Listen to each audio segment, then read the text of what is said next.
bare chest. It never ceased to feel, a fact I used to be proud of but now found exceedingly irritating. Keep him until morn. If, nay, when, I found Emma, I was going to lay her out across the bed and make sweet, raw love to her. Mayhap Emma had gone to the kitchens, hungry. She'd barely eaten any of her supper. Too tired was she with caring for the bairn all by herself. I helped where I could, but I'd yet to grow breasts. That thought made me chuckle. I normally insisted she remain in our chamber to rest throughout the day, but I was certain she snuck around the castle while I was out with the men. Emma loved to be involved with the day-to-day things, and I admired her for that. But often she let herself suffer rather than take the rest she deserved. With long, hurried strides, I made my way back down the corridor toward the stairs, taking them 3 at a time until I reached the bottom. The guards there leapt to alertness. "All is well, my laird," one of them grumbled, wiping at his sleepy eyes. "What of my wife? Have you seen Lady Emma?" "Not since yestermorn, my laird," the second guard said, much more alert than the first. Yestermorn? So, she'd not come down the stairs. I regarded the men, puzzled. Perhaps she fell asleep and missed her. "Nay, my laird," the alert guard responded. "I've been awake the whole time." "As have I, my laird." The second guard looked slightly worried that I wouldn't believe him. "She's not come this way.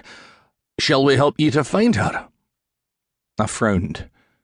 She could have gone down the servants' stair, but why would she do an odd thing like that? "Nay, man your posts, and if you do see her, please ask her to wait for me in our chamber, and one of you come to find me." The guards nodded their agreement. I made my way toward the kitchens, finding it empty save for the sleeping form of a couple of kitchen boys by the hearth. In an hour or so, Cook would wake and begin the day's baking, and the lads would rise to help her. I cleared my throat, approaching the lads who leapt to their feet, swiping hands over their grimy faces, rubbing crust from their eyes. "Have ye seen Lady Emma?" I asked them, though I doubted either of them would have woken had she come inside, since they'd not even stirred when I entered the kitchens. "Nay, my laird," they both said in unison.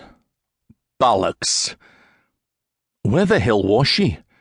I scraped a hand through my hair. That one fear that she'd disappeared niggling at the base of my skull, a fingernail scratching at an open wound. Rory had disappeared from the Highlands for 5 long years. Shona had gone back to the present to find Moira. They'd all returned. But that didn't mean that Emma would, and even if she did, it might be years. I shook my head. Nay, nay, nay. She was here. I just hadn't found her yet. I circled back to the servants' stair, checking with the guard posted there, who also hadn't seen her either. If none of the guards posted at the stairs had seen her come down, then perhaps she'd gone up. She liked to take walks on the battlements often, breathing in the fresh air, taking a few private moments to think. I took the stairs 3 at a time, once more, all the way to the top, but the door to the battlements was bolted. Was it possible she'd gone out and someone bolted it behind her? Doubtful, but possible. I unlocked the door and pushed it open, feeling the coolness of the summer night wash over my skin. This side of the castle was empty of guards at this time of night.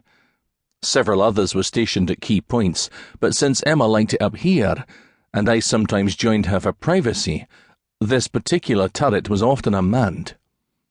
And it was empty now. "Emma!" I called anyway, hoping she'd poke her head from some crevice I couldn't see her behind. Guards on the other walls turned toward me, and I raised my arm in greeting. I'd have to question each one of them. Someone must have seen something. I made my way around the unoccupied turret. Panic, which had started the moment I found her side of the bed empty, curled deep in my gut, shredding me from the inside out. She was gone.